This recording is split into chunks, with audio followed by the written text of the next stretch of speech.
Welcome to Mindfulness and Selflessness, selections of Tibetan Buddhism, texts by Mipham Rinpoche, Vegetarian, Part 1 of 2, on Words of Wisdom. Tibetan Buddhism is a religion with a rich cultural heritage that emerged from a wide range of spiritual practices. These include the complete scope of the Buddha's teachings from the Hinayana, Mahayana, and Vajrayana traditions.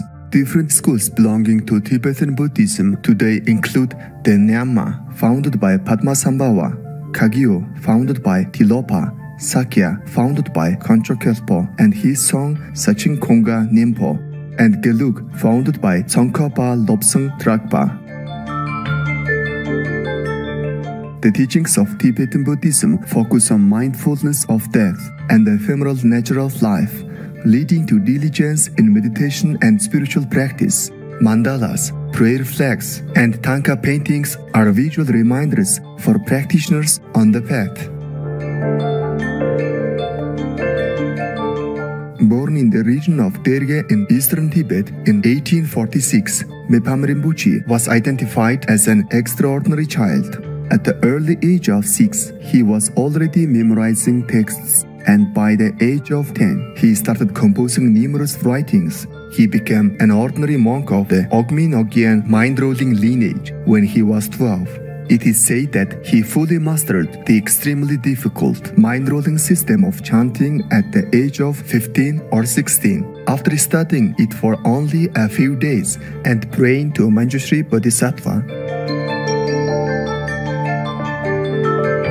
Mipham Rinpoche was a prolific writer with 322 of his Dharma works available to us, as well as more than 35 books on topics ranging from medicine, poetry, in particular the Jizar epics, logic, cosmology, astrology, and divination, alchemy, painting, sculpture, and engineering. Today, we are pleased to present some of the wise master's texts on the training of mindfulness.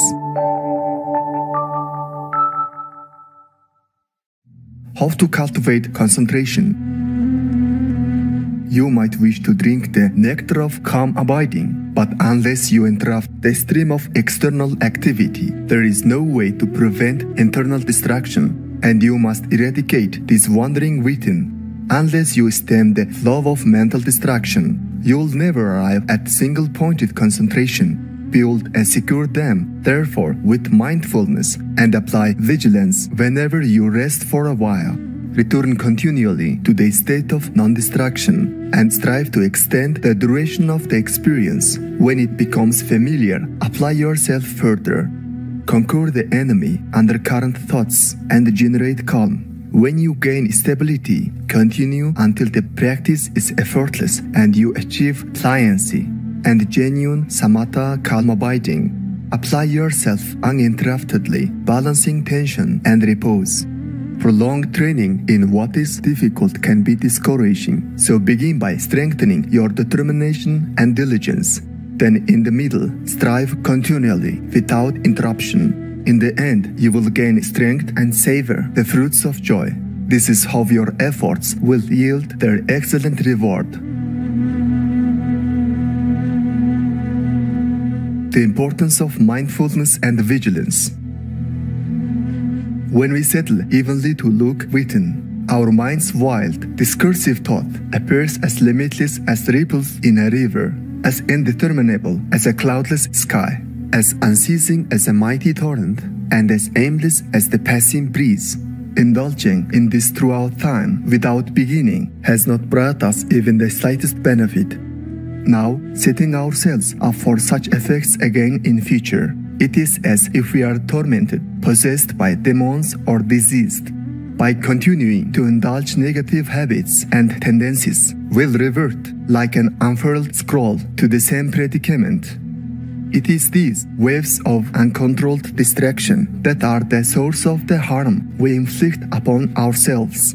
When therefore we establish the sentinel of mindfulness, we must eliminate entirely all ideas and imaginings about anything other than the primary object of focus. Then we must calmly maintain such presence and vigilance and quash anything that might stir or arise within the mind.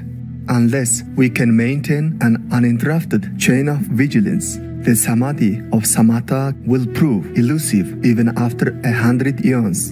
In time, when demonic thoughts lose their strength and the mind is workable, engaged, or settled at will, the qualities of samadhi will arise within the heart. Until then, don't stop, child, but let familiarity increase.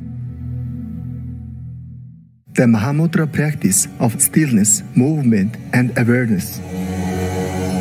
When you are able to practice Mahamudra's three simple categories of stillness, movement, and awareness, the crucial point of ultimately seeing the truth of Dharmata comes about due to the presence of the Buddha nature or Sugata-karpa, and an application of the key points based on the peak or concise instructions.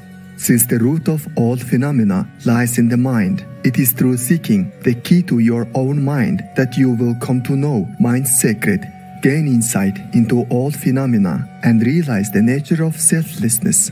For this, we can therefore dispense with excessive theoretical analysis and follow instead the peak or concise instructions of the realized ones.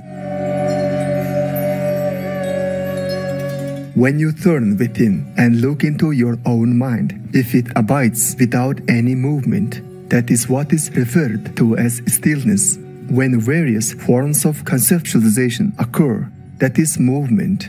And in either case, the mind's own capacity to know itself is what we call awareness. If you sustain this continuously, you will discover for yourself the key point of how various experiences of joy or sorrow arise from the mind itself and dissolve back into it.